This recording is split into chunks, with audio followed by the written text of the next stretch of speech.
Assalamualaikum warahmatullahi wabarakatuh. Bismillahirrahmanirrahim. Saya Sani Mahmuda dari kelas C2 dengan NIM 17552011178.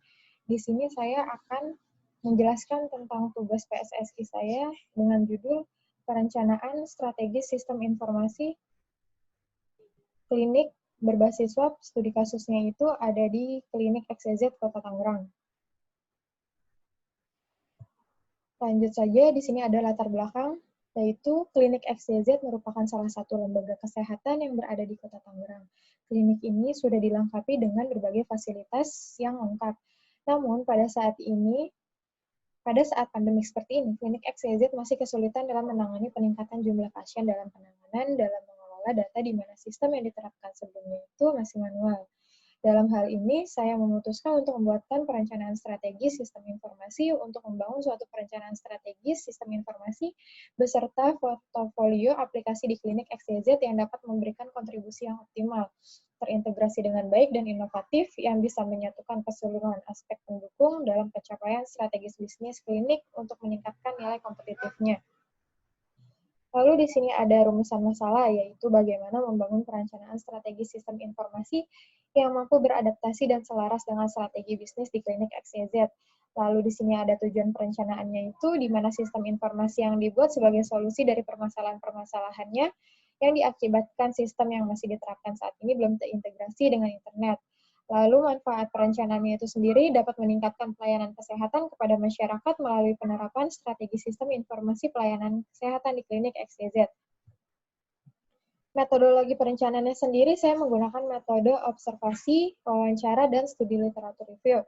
Untuk observasinya sendiri, saya datang langsung ke Klinik XYZ, lalu mewawancarai beberapa staf yang ada di sana, lalu untuk studi literatur review-nya itu, saya mencari beberapa studi di internet. Lalu untuk metode perencanaannya itu sendiri, saya menggunakan metode TOGAF. Pengertian dari metode itu sendiri, yaitu metode yang dipakai sebagai panduan untuk merencanakan, merancang, mengembangkan, dan mengimplementasikan sistem informasi untuk organisasi. Metode TOGAF ini sendiri memiliki 4 pilar utama untuk pengembangan arsitekturnya, yaitu ada arsitektur organisasi, arsitektur aplikasi, arsitektur data, dan arsitektur teknologi.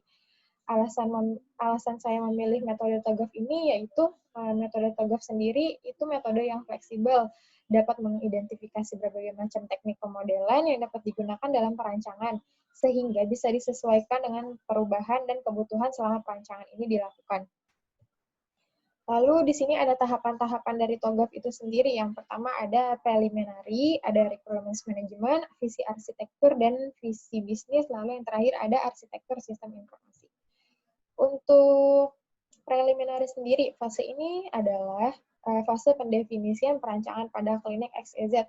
Tahapan-tahapan yang dilakukan yaitu ada penetapan prinsip-prinsip dari arsitekturnya, lalu ada penentuan identifikasi dari 5W1H-nya ini.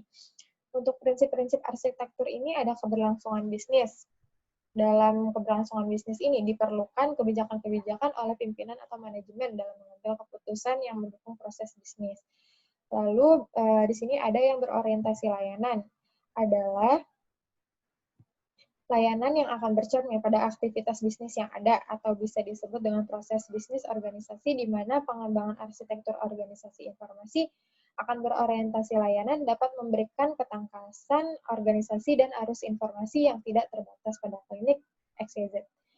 Lalu identifikasi 5W1H ini ada Y itu apa sih latar belakang dan problem dari Klinik XYZ ini. Setelah menentukan prinsip-prinsip, di sini ada latar belakangnya mengapa sistem ini kami buat untuk membantu memudahkan para pihak di Klinik XYZ ini seperti resepsionis dan asisten dokter dalam penginputan data dan menyimpan segala data pasien hingga data hasil diagnosa pasien di Klinik XYZ ini. Lalu yang kedua ini ada apa sih solusi dari problem beserta fitur yang digunakan. Di sini ada solusi dari pemecahan problem yang ada, maka dirancang sistem ini agar dapat membantu kinerja bagian resepsionis dan asisten dokter untuk menjalankan tugasnya. Lalu fitur-fitur yang digunakan yaitu ada di sini saya berbasis website, saya menggunakan bahasa pemrogramannya itu ada PHP, dan untuk penyimpanan datanya sendiri yaitu saya menggunakan database MySQL. Lalu yang ketiga ini ada who atau siapa sih pengguna dari sistem ini. Sistem ini digunakan oleh bagian administrasi, operator, dan user sendiri itu untuk para pasien. Lalu, where di mana sih aplikasi ini diletakkan? Aplikasi ini diletakkan di klinik XYZ, yaitu ada di ruangan resepsionis, ruangan asisten dokter, dan di ruangan administrasi. Lalu yang kelima ini, kapan sih aplikasi ini dapat diakses? Aplikasi ini dapat digunakan selama jam kerja klinik XYZ itu sendiri. Yang terakhir itu ada how. Bagaimana sih aplikasi ini dapat digunakan atau diakses?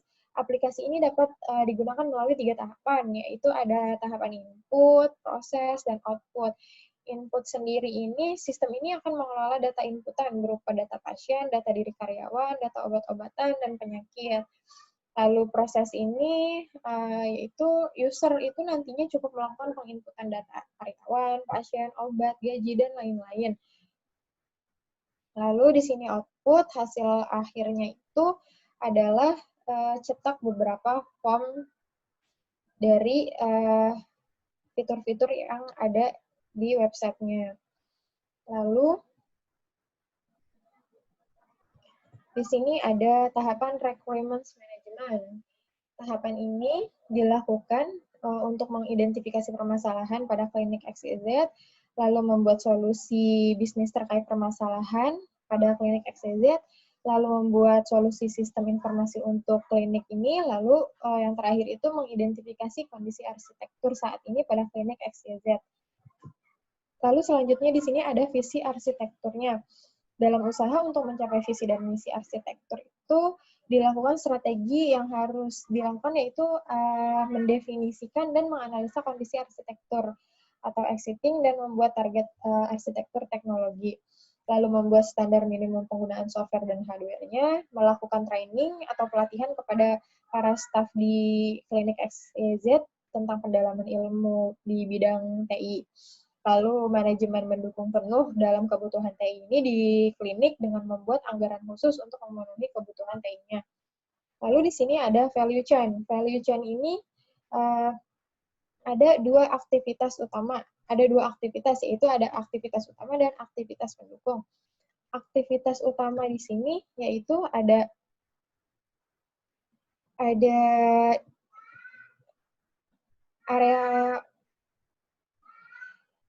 pengadaan logistik dalam perusahaan yang meliputi kegiatan logistik itu seperti perlengkapan seperti kamar, obat-obatan, alat medis. Lalu di sini ada aktivitas operasi, yaitu terdiri dari kamar, obat, dokter, tindakan rawat inap. Lalu selanjutnya itu ada pengadaan logistik luar perusahaan, yaitu meliputi katalog, invoice, insurance, lalu pemasaran dan penjualan meliputi seperti brosur, member, promosi sosial, banner, dan lain-lain. Dan yang terakhir, aktivitas pelayanan. Pelayanan ini seperti kecepatan dan ketepatan dalam penanganan pasiennya itu sendiri. Lalu di sini ada aktivitas pendukungnya itu. Aktivitas pendukung di sini merupakan aktivitas yang terdiri dari area-area fungsi yang mengelola sumber daya untuk perusahaan itu sendiri. Di sini ada administrasi umum, manajemen sumber daya manusia, riset teknologi, dan pengembangan sistem, lalu yang terakhir ada pembelian. Lalu selanjutnya itu, di sini ada tahapan arsitektur bisnis.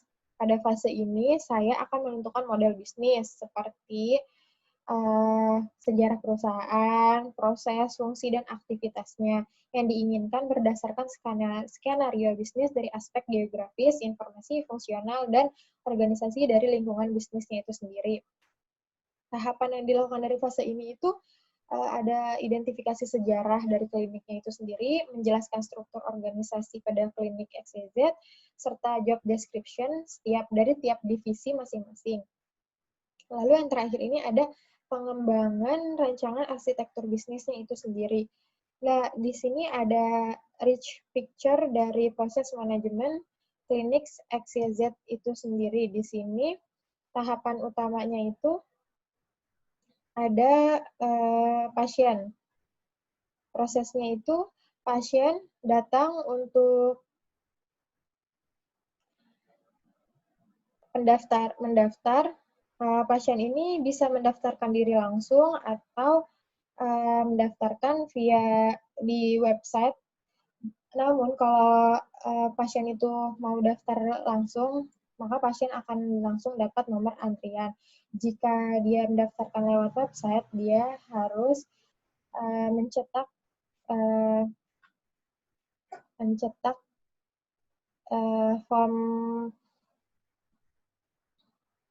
formnya tersendiri. Lalu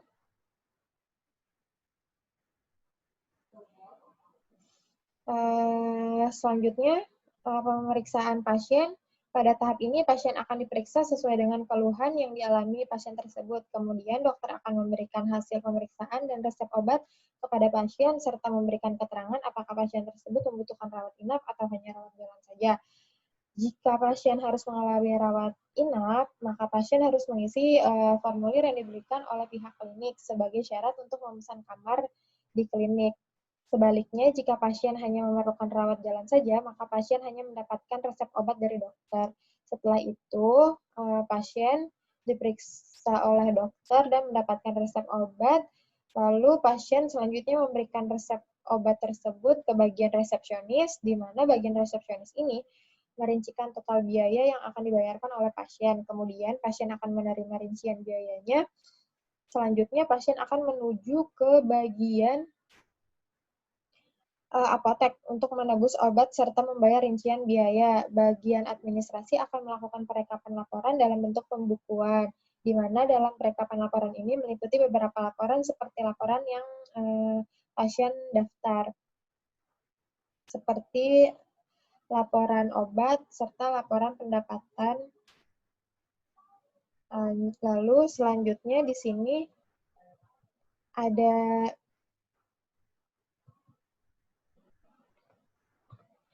arsitektur sistem informasi. Pada tahap ini ditekankan bagaimana arsitektur sistem informasi untuk klinik XYZ Kota Tangerang dibangun yang meliputi arsitektur data dan arsitektur aplikasi yang akan digunakan oleh klinik XYZ itu sendiri.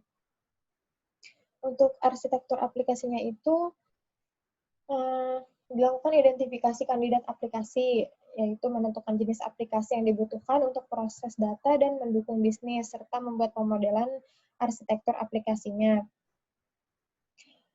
Tahapannya itu bisa pendefinisian aplikasi yang akan dirancang, lalu memodelkan aplikasi yang akan dirancang, lalu selanjutnya menjelaskan manfaat dari aplikasinya itu. Lalu di sini ada arsitektur data. Pada arsitektur datanya sendiri itu melakukan pemodelan data yang digunakan pada setiap aplikasi yang akan dirancang pada arsitektur aplikasinya. Lalu pada arsitektur data perancangan itu menggunakan area fungsional bisnis yang telah ditetapkan.